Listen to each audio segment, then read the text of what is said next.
Hi అండి, welcome to మన ఇంటి సాంప్రదాయం. ఇవాళ లెమన్ రైస్ చాలా టేస్టీగా ఎలా ప్రిపేర్ చేసుకోవాలో చూద్దాం. నేను చెప్పే ఈ టిప్స్ పాటించినట్లయితే లెమన్ రైస్ చాలా టేస్టీగా ఉంటుంది. ముందుగా మనకు కావాల్సినంత రైస్ పొడి పొడిగా చేసి పక్కన ఉంచుకోవాలి. ముందుగా ఒక మిక్సీ జార్ తీసుకుని అందులో ఒక 6-7 పచ్చిమిర్చి, అలాగే ఒక 6-7 వెల్లుల్లి రెబ్బలు వేసుకోండి. చాలా టేస్టీగా ఉంటుంది. ఇందులో కొంచెం సాల్ట్ వేసి మిక్సీ పట్టి పక్కన ఉంచుకోవాలి. ఈ వెల్లుల్లి రెబ్బలు వేయడం వల్ల లెమన్ రైస్ చాలా టేస్టీగా ఉంటుంది. ఈ విధంగా కోర్సుగా మిక్సీ పట్టి పక్కన ఉంచుకోవాలి. స్టవ్ వెలిగించి కడాయి పెట్టుకొని అందులో 4 టేబుల్ స్పూన్ వరకు ఆయిల్ వేసుకొని, ఆయిల్ కొంచెం హీట్ అయిన తర్వాత అందులోకి పల్లీలు వేసుకోవాలి. పల్లీలు ఈ ఆయిల్లో బాగా ఫ్రై చేసుకోవాలి. ఈ విధంగా ఫ్రై చేసుకొని పక్కన ప్లేట్లోకి తీసేసుకుందాం. ఈ పల్లీలను పక్కకు తీసుకోవడం వల్ల చాలా క్రిస్పీగా ఉంటాయి. పల్లీలు అలాగే ఉంచి పోపు దినుసులన్నీ వేసి ఫ్రై చేసామంటే మెత్తగా అయిపోతాయి పల్లీలు.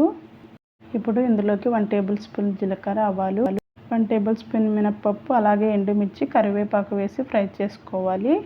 చిన్నగా కట్ చేసి ఉంచుకున్న కొత్తిమీరని కూడా వేసుకొని, అలాగే మనం ముందుగా మిక్సీ పట్టి ఉంచుకున్న వెల్లుల్లి, పచ్చికారం ఇందులో యాడ్ చేసుకోవాలి.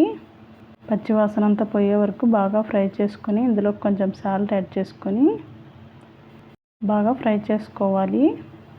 ఇదంతా బాగా ఫ్రై అయిన తర్వాత ఇందులోకి పసుపు యాడ్ చేసుకుందాం. ఈ విధంగా పసుపు కూడా వేసుకొని బాగా ఫ్రై చేసుకొని ఇప్పుడు మనం ముందుగా వేయించి పెట్టుకున్న పల్లీలను వేసుకుందాం. పల్లీలు ఇలా చివర్లో వేసుకోవడం వల్ల క్రిస్పీగా ఉంటాయి.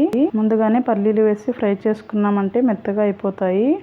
ఈ విధంగా చివర్లో యాడ్ చేసుకోవడం వల్ల చాలా టేస్టీగా ఉంటాయి. మనం ముందుగా వండి ఉంచుకున్న రైస్ని ఇందులో కలుపుకోవాలి. ఈ విధంగా కలుపుకున్న తర్వాత ఇందులోకి నిమ్మకాయ రసం యాడ్ చేసుకుందాం. అంతా బాగా మిక్స్ అయ్యేలాగా కలుపుకోవాలి. కొంచెం సాల్ట్ ఏమైనా తక్కువగా ఉంటే చెక్ చేసుకుని యాడ్ చేసుకోండి. అంతేనండి, ఈ టిప్స్తో మీరు చేసుకున్నారంటే లెమన్ రైస్ చాలా టేస్టీగా ఉంటుంది. ఒకసారి ట్రై చేసి చూడండి. ఈ వీడియో మీకు నచ్చినట్లయితే లైక్ చేయండి, మీ ఫ్రెండ్స్కి, రిలేటివ్స్కి షేర్ చేయండి. అలాగే మరిన్ని రెసిపీస్ కోసం మన ఛానల్ని సబ్స్క్రైబ్ చేసుకోండి. Thank you for watching.